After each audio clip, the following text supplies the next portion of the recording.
কে বা ভাঙলে রে ওই আমার নবীর বাগানের ফুলের কলি।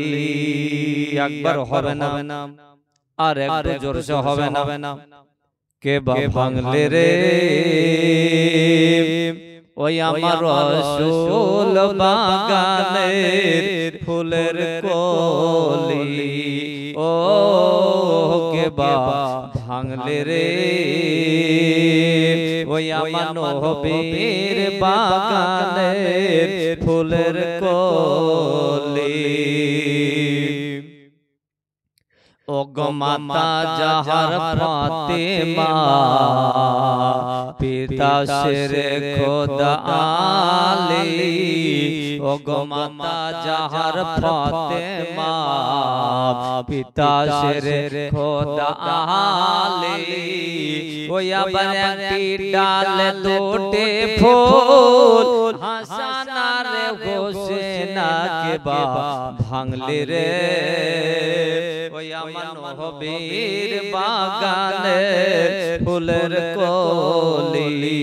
ও কে বা ভাঙলে রে ওই আমার রসুল বাগানের ফুলের কলি। আল্লাহুম্মা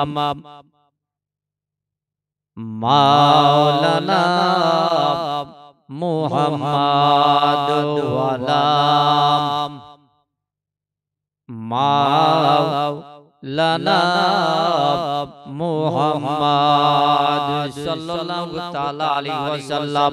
বাবা আমার শোনা মানে ওগো আমার ভাইরা বন্ধুরা, জীবনে কত যে গুনাহ করেছে, গুনাহ যে এত গুনাহ করেছে বাবা, যে গুনাহ যদি আপনার গুনাহ আপনাকে গুনতে দেওয়া হয়, আমার গুনাহ আমাকে যদি গুনতে দেওয়া হয়, তো সারাটা দিন যদি গুনতে থাকে তো নিজের গুনাহ যেন গুনে আপনার শেষ করতে পারবো না, ঠিক কিনা?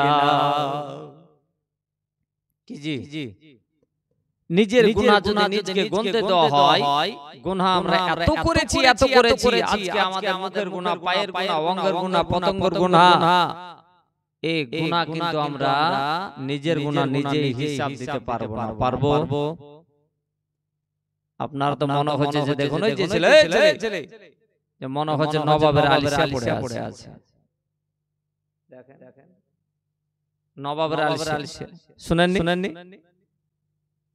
ইতিহাসে যে নবাবের আলিশা এরকম ছিল, নবাব সিরাজউদ্দৌলা বলেছিল যে আমার আলিশাখানাতে যারা থাকবে তাদের খাওয়া পরা নিয়ে তাদেরকে চিন্তা করতে হবে না, আমি তাদেরকে দেব। কিছু মানুষ, ভালো মানুষ, তারাও বলছে যে আপনার নবাবের যে আলিশা, তারা ওর আলিশাখানাতে দেখছি যে ফ্রিতে খাবার দাবার সবকিছু পাওয়া যাচ্ছে। তো কিছু ভালো মানুষ বলছে যে আমরা তার আলিশাখানাতে যাব। এই আলিশাখানাতে, নবাবের আলিশাখানাতে ভালো মানুষ যাওয়ার পরও আলিশাখানাতে মনে হচ্ছে যে জায়গা দেওয়া যাবে না। কি দেওয়া যাবে না? জায়গা দেওয়া যাবে না। নবাব সিরাজউদ্দৌলাকে বলা হলো, বলো হুজুর আপনার যে আলিশাখানাতে দেখছি যে এক দুই করতে করতে দেখা যাচ্ছে যে আলিশাখানাতে লোড হয়ে গেছে, জায়গা দেওয়া যাচ্ছে না। হুজুর কি করা যাবে? তো নবাব বলতেছেন যে এত যখন আলিশা হয়ে গেছে তো আসলে কিন্তু তাদেরকে তো তাড়িয়ে দেওয়া যাবে না, এক কাজ করা যায়। ঘরের একটা কোণাতে কিছু জিনিসকে নেওয়ার পরে সেই জিনিসগুলোনে, লকড়িগুলোনে বা কাগজগুলোনে আগুন ধরিয়ে দিতে হবে। দেবে যে যখন ওই আগুনটা পুড়তে পুড়তে তাদের কাছে চলে আসবে, তো যারা দেখবে যে আসলে আলিশা, তারা কিন্তু আগুন দেখাও পালাবে না, ভয় করবে না। আর যারা নকল আলিশা আছে, যে ভালো মানুষ আলিশা হয়েছে, তারা দেখবে যে আতঙ্কে নিজের জানের ভয়ে তারা পালিয়ে যাবে। বুঝতে পারছেন? যারা আসলে আলিশা, তারা কিন্তু দেখা যাবে ও আগুনেরও ভয় করবে না, জানের ভয় করবে না, বলে পুড়ছে পুড়ো। তো কিছু মানুষ আছে দেখা যায় যে বাড়ি থেকে বলে আসে যাবো জালসা শুনতে, যাবো জালসা, তালাতে আজকে অমুক জায়গায় জালসা হচ্ছে, সেখানে আজকে যাব, যাই জালসা শুনে আসি, তারা নাম করে আসে, গ্রামে বন্ধুদেরকে সাথে করে নিয়ে গ্রাম থেকে বেরিয়ে এসে জালসা শোনার নাম করে। কিন্তু আদৌ কিন্তু অনেকে আছে যে জালসা শুনে না, তারা রাস্তাঘাটে দোকানে মাখানে বেরিয়ে ঘুরতে ঘুরতে তাদের টাইম যখন হয়ে যায় তারা আপন চলে যায়, জালসা তালাতেই আসে না। ঠিক না? আসে না। কিন্তু দেখা যায় জালসা তালাতে আসার পরেই আপনাকে আমি গ্যারান্টি স্বরূপ বলতে পারি যে কিছু মানুষ আছে, কিছু ছেলে আছে যে তারা জালসা শোনার নাম করে বেরিয়ে আসে, আসার পরে দেখা যায় জালসাতে এসে নেকি না উপার্জন করে দেখা যায় যে গুনার কাজ করে যায়। না জি বাবা, গুনার কাজ করে যায়। আজকে আমরা জালসা অনেক আমরা মানুষ এরকম জালসা দিই, কিন্তু দেখা যায় আমরা জালসা দেওয়ার পর আমরা ইনকামের জন্য জালসা দিই। অনেক ঘটছে এরকম, ইনকামের জন্য দিই আমরা, সবের জন্য জালসা দিই না। আজ মুসলমান আমরা মসজিদে যাই, যাওয়ার পরে দেখা যায় নামাজ পড়তে যায়, বা অনেক মানুষ নামাজ পড়লে যে সব পাওয়া যায়, অনেকে আছে যে লোক দেখানো নামাজ পড়তে যায়। ঠিক না বাবা? এগুলো আমাদেরকে ছাড়তে হবে, এগুলো আমাদেরকে ছাড়তে হবে। কারণ হচ্ছে আপনি নামাজও পড়বেন, রোজার মাসে আপনি রোজা করবেন, হজ করবেন, যাকাত দেবেন, সব করবেন।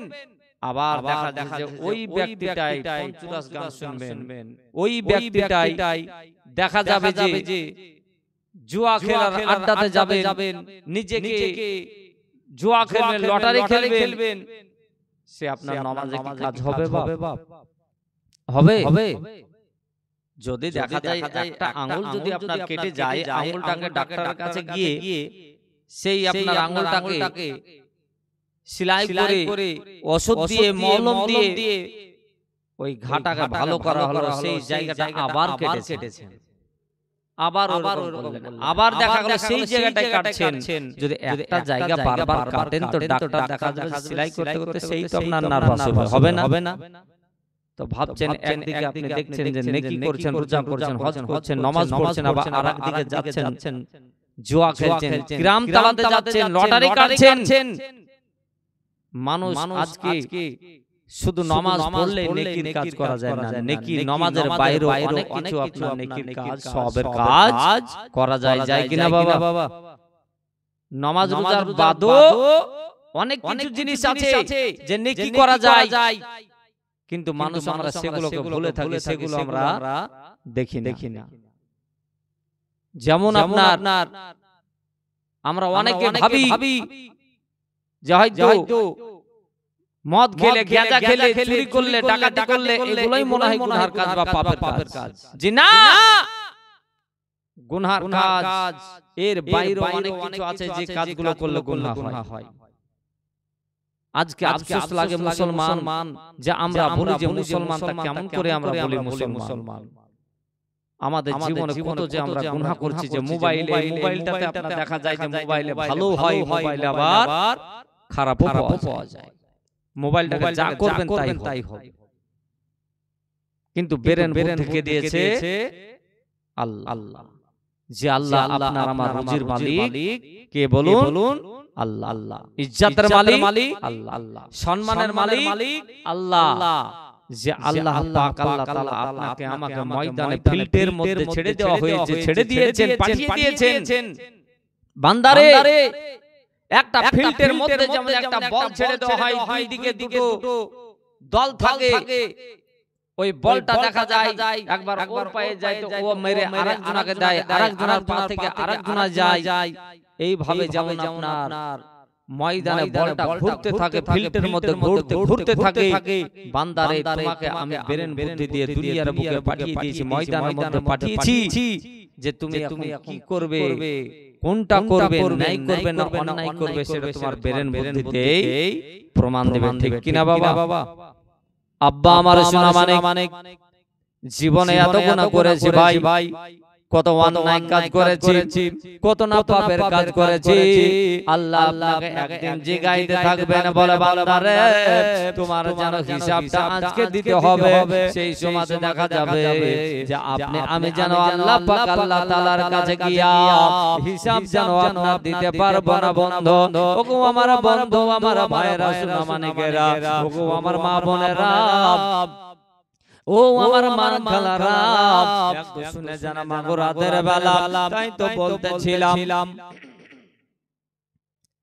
এ আপনার অন্যায় পাপ কাজ,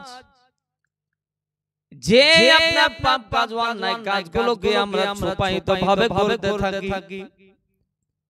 আমরা কিন্তু যে আপনার মানুষ দেখে নেবে বলে আমরা কত অন্যায় কাজ মানুষকে না দেখিয়ে করি, যেন না দেখতে পায়।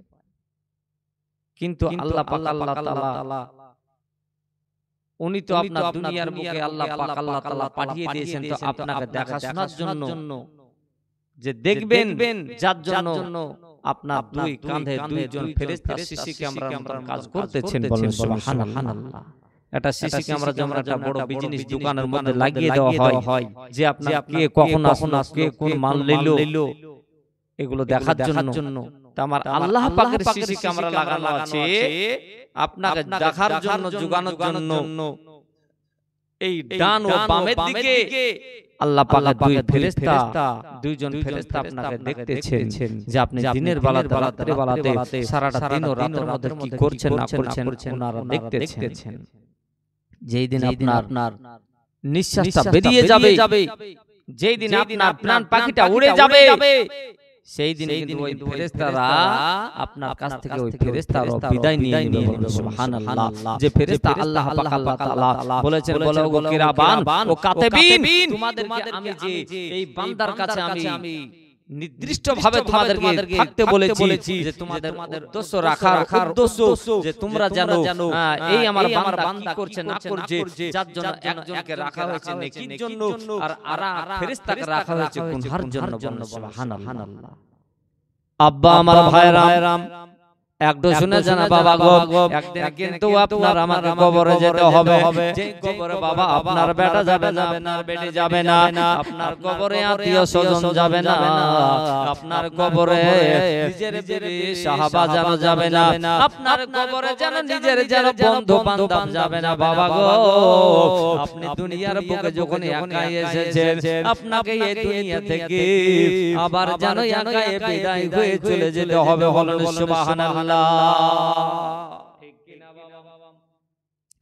সে কবরে যাওয়ার পরে রে বাবা, ওই কবরে না থাকবে আপনার সঙ্গে নিজের যেন আপনার কোনো সাথী না থাকবে, কোনো যেন বাদে আপনার ওই কবরে না থাকবে যেন আপনার বিছানা পাটি, খালি যেন ওই মাটিতে আপনাকে শুইয়ে দেওয়া হবে। বাবাজি আমার মুসলমান, ওগো আমার দরদে ভাইরা গো, প্রত্যেকটা মানুষ আপনার আত্মীয় স্বজন, গ্রামবাসী, পাড়া প্রতিবেশী সবাই যেন মাটি দিতে যাবে। আর মাটি দেওয়ার পরে সকলেই যেন দোয়া পাঠ করবে, মিনহা খালাকনাকুম ওয়া ফিহা নুইদুকুম ওয়া মিনহা নুখরিজুকুম তারাতান নুকরা, বলে যেন তিন মুষ্টি মাটি যখন দিয়ে দেবে, ওই তিন মুষ্টি মাটি দেওয়ার পরে এবার কিন্তু বাবা গো আপন যেন গোরস্থান কবরস্থান ছেড়ে চলে আসবে। আপন যখন মাটি তিন মুষ্টি করে দেবে, প্রত্যেকেই যখন এক এক করতে করতে সবাই চলে আসবে। হাদিসের মধ্যে রওয়ায়াত আছে, হাদিসের মধ্যে বর্ণনা আছে যে প্রত্যেকটা মানুষ যখন তিন মুষ্টি করে মিনহা খালাকনাকুম ওয়া ফিহা নুইদুকুম ওয়া মিনহা নুখরিজুকুম তারাতান নুকরা বলে তিন মুষ্টি মাটি দেবে, আপন সবাই আপনাকে ওই কবরে রেখে বাবা সবাই যেন একের পর এক বিদায় হবে। ঠিক কিনা? কি করবে? বিদায় হবে, একে একে চলে আসবে। আব্বা আমার সোনা মানে, ওগো আমার সুন্নি তরুণ যুবক ভাইরা, ও আমার বন্ধুরা, তখন আপনার ওই কবরে দেখা যাবে যে আল্লাহ পাক আল্লাহ তাআলা আপনি যখন বেঁচে ছিলেন, আমি যখন বেঁচে ছিলাম, আমার কাছে আপনার কাছে দুইজন ফেরেশতা। কয়জন ফেরেশতা? দুইজন ফেরেশতা যখন ছিল রে বাবা আপনি মারা যাওয়ার পরে নিঃশ্বাসটা বেরিয়ে যাওয়ার পর আপনার কাছ থেকে ফেরেশতা দুইজন বিদায় হয়ে গেছে এবার যখন কবরে আপনার নিয়ে যাওয়া হলো সবাই মিলে যখন মাটি দিয়ে দিল মাটি দেওয়ার পরে শেষ বেলায় চলে আসবে আবার জানো আল্লাহ পাক আল্লাহ তাআলার নিকট থেকে যখন